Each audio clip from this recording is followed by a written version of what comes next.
What's going on, family? This is Scrapbook Boxing, Museum of the Forgotten Fisticuffs series. I want to talk about a fight that took place July 14th, 1941 between Lem Franklin, they called him Lemon Lem, and Jimmy Bivens. His name was James Lewis Bivens. And I want to get into that fight with you. But let's take a look at Lem Franklin's fighting career. Now, he was born May 30th, 1916 in Alabama. He died August 3rd, 1944. He was 28 years of age at the time of his death. Died very young. He stood 6 foot 2 inches and he had a 76-inch reach.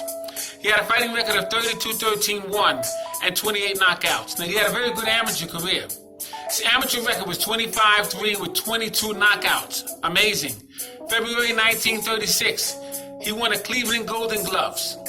April 1936, the National AAU.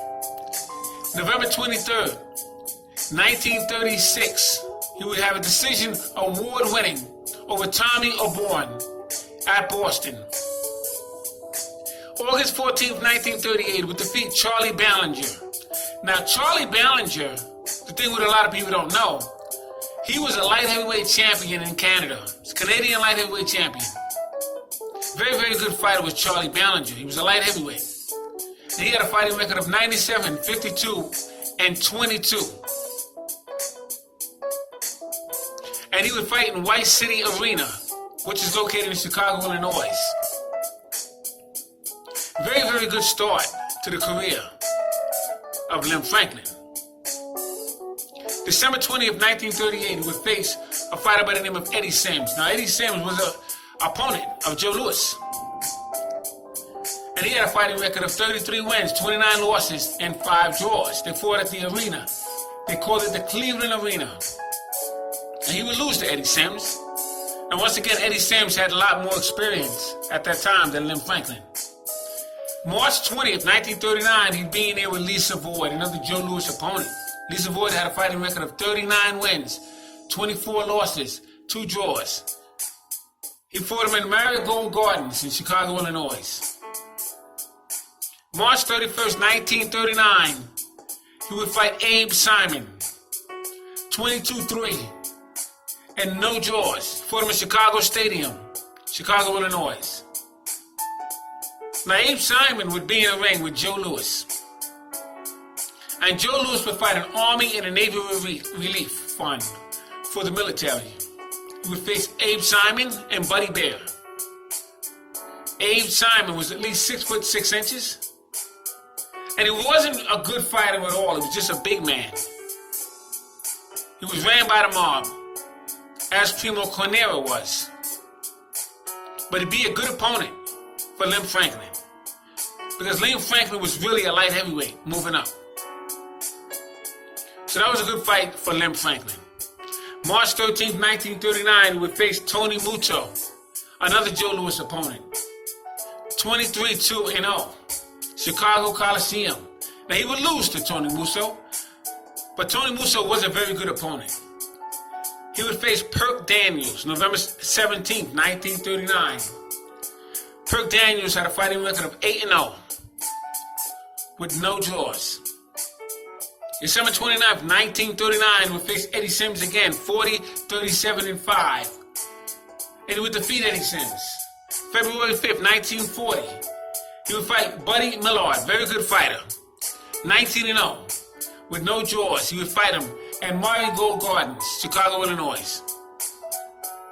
July 14th, 1941, he would face Jimmy Bivens. And this is the fight that we're talking about today. 23-1.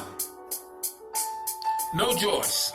Marigold Gardens, Outdoor Arena in Chicago.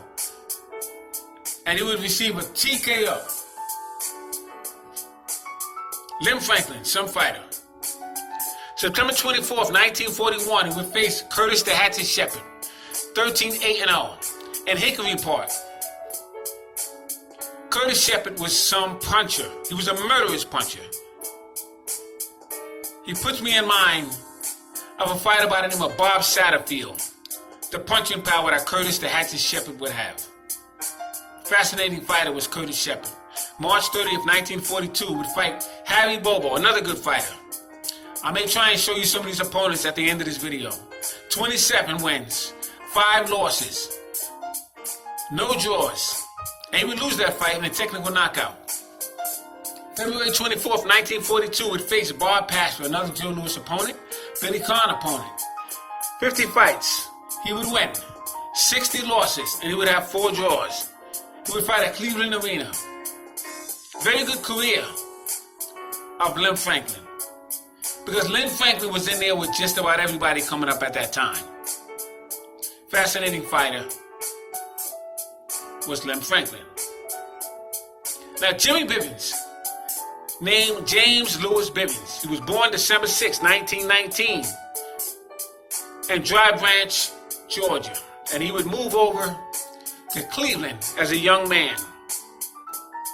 Now, he died March 7, 2012. I met Jimmy Bivens. He was 92 years of age at the time of his death. And it was sickening the way he was found dead. Now, he would defeat 8 of 11 world champions. Fought from 1940 to 1950. He stood 5 foot 9 inches, and he had a 76-inch reach. He had total bouts of 112, 86 wins, 31 knockouts, 25 losses, 1 draw, and he was stopped 5 times himself. Now, the thing about Jimmy Bivens and Ezzy Charles and Ray Robinson and Jake LaMotta, they would all begin their professional career in 1940. So you had a new breed of fighters coming in the 1940 mark. Now, at the end of his career, he would drive a bakery truck. When he retired, 1998, Bivens was found in his daughter and son's attic, wrapped in urine and feces, in an old blanket. And by the time they found Jimmy Bivens, he had shriveled down to 110 pounds. Fascinating. Very sad. But Jimmy Bivens would face great fighters, and I'm going to name them all. January 15th, 1940. He would begin his pro debut. On July 1st, 1940, he would face himself with Moses Brown, 7-0, with no draws. Hickory Park, he would win that fight. September 13th, 1940, Charlie Burley, Black Murderers Row, middleweight. Fascinating fighter was Charlie Burley. He had a fighting record of 31-4-1 at that time. They would fight in Hickory Park, and he would defeat Charlie Burley. Johnny Barrera, 2 times, fought him in Marigold Gardens, and he would defeat him. Anton Christofoli, who would become a light heavyweight champion, 39-9 with 7 draws, would fight him at the Public Hall Arena. He would win 1 and lose 1 with Anton Christofoli. March 5th, 1941, he would face Teddy Uras. He would be a middleweight champion. Teddy Uras had a fighting record of 105, 14-3. Fought him at the Cleveland Arena, and he would defeat him. March 2nd, 1941, Buddy Knox. 105 wins, 15 losses, 8 draws. Fought him at the Public Hall, Cleveland Arena, and he would defeat him. September 2nd, 1941, Curtis the Hatchet Shepard. Now, Hatchet Shepard was some fighter. Like I said, he fought Lem Franklin. And he would have a 22-5-1 record coming in to that Jimmy Bivens fight. He would fight at Marigold Gardens, and he would lose to Lem Franklin and Curtis Shepard and Milo Patina. But he would make a comeback in his victory, January 13th, 1942, against Billy Seuss. Billy Seuss would become a middleweight champion. At the time, Billy Seuss had a fighting record of 34-5-1. Fought him at the Cleveland Arena, and he would defeat him. Gus Lesnevich fought him March 11th, 1942. Gus Lesnevich had a fighting record of 53-8-5. Fought him at the Cleveland Arena, and he would defeat him. Bob Pastor, another Joe Louis opponent, and Billy Conn opponent. March 17th, 1942. He had a fighting record of 51-6-4. Fought him at the Cleveland Arena, and he would lose to him. Joey Maxim, June 23rd, 1942. 15-3-0. He would fight him at Lakefront Stadium, and he would defeat him. Now, Joey Maxim would become a light heavyweight champion. He would lose his title in 1952 to Archie Moore, the old mongoose. But Joey Maxim that same year would defeat Sugar Ray Robinson. Ray Robinson at the Polo Grounds couldn't continue because his potassium ran out of his body. So he couldn't make it to the 14th round. It would be the only fight that Ray Robinson couldn't complete. The fight with Joey Maxim in 1952. Ruby Goldstein, who was the referee, couldn't continue either, and he would be replaced by Ray Miller. So that was not a devastating loss to Ray Robinson. September 15th, 1952, Tammy Mariello, another Joe Louis opponent. He was from the Bronx, New York. Very good puncher was Tammy Mariello. He had a fighting record of 41-3-1. He fought at the Cleveland Arena. He would face Archie Moore. He would lose to him 3 times. Ezard Charles, lose to him twice. Teddy Lara, he would defeat him. Teddy Lara would give Rocky Marciano fits. Harold Johnson would face Archie Moore 4 different occasions. And him and his brother Phil Johnson, his father Phil Johnson, would be the only father and son team that would be knocked out by one fighter, Jersey Joe Walcott. He would knock them both out in the 3rd round and both on the top of the head. Phenomenal. Jimmy Bivens would face Clarence Henry. He would defeat him. Clarence Henry was another good fighter coming up. Joe Louis, he would lose to Joe Louis. Joe Louis would be the heavyweight champion of the world for 12 years, 25 title defenses. One of the greatest fighters of all time. He would fight Lee Q Murray and would defeat him. Booker Beckworth. I did a profile on Booker Beckworth. Type in Scrapbook Boxing and Booker Beckworth and you'll learn a little bit more about him. So these are the opponents that Jimmy Bivens would face.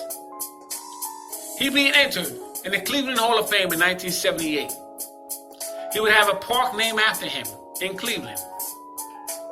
He would enter the California Hall of Fame in 2015, World Boxing Hall of Fame in 1994, International Boxing Hall of Fame, and he'd be with the group of 1999. Now that fight between Jimmy Bivens and Lem Franklin was a classic. It's not on videotape, but I have a reel-to-reel of that tape. I watch the fight all the time. You're not going to find it on YouTube. I don't know where you're going to find the fight, but I have it. And I got to tell you, that fight was something else. It's a fast-paced fight. It's only 5 rounds that I have on that reel-to-reel. One of the best fights that I've seen. Jimmy Bivens and Lem Franklin. And I got to tell you, Jimmy Bivens had a very, very good jab. Lem Franklin had a very, very good jab as well. They were both technical fighters. And I got to tell you, that was some fight. But I just wanted to enlighten you on Jimmy Bivens and Lem Franklin. This is the Museum of the Forgotten Fisticuffs series with Scrapbook Boxing. Seeing all great fights and all great fighters will never be forgotten on my channel. Salute to my subscribers. Salute to Jimmy Bivens.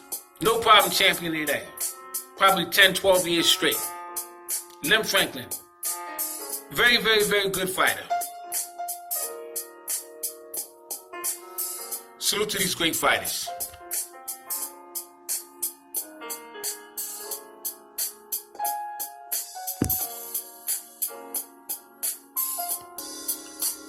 Now, Lem Franklin opponent. I promised I'd show you Perk Daniels. He was a California heavyweight. Very strong. Very powerful. With Perk Daniels.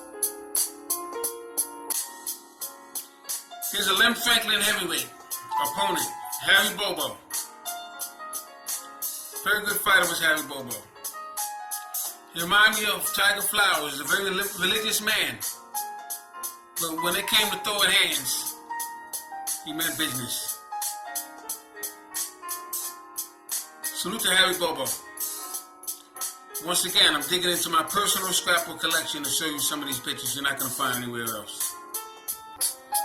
Another opponent of Lem Franklin, Moses Brown. Very, very good puncher was Moses Brown.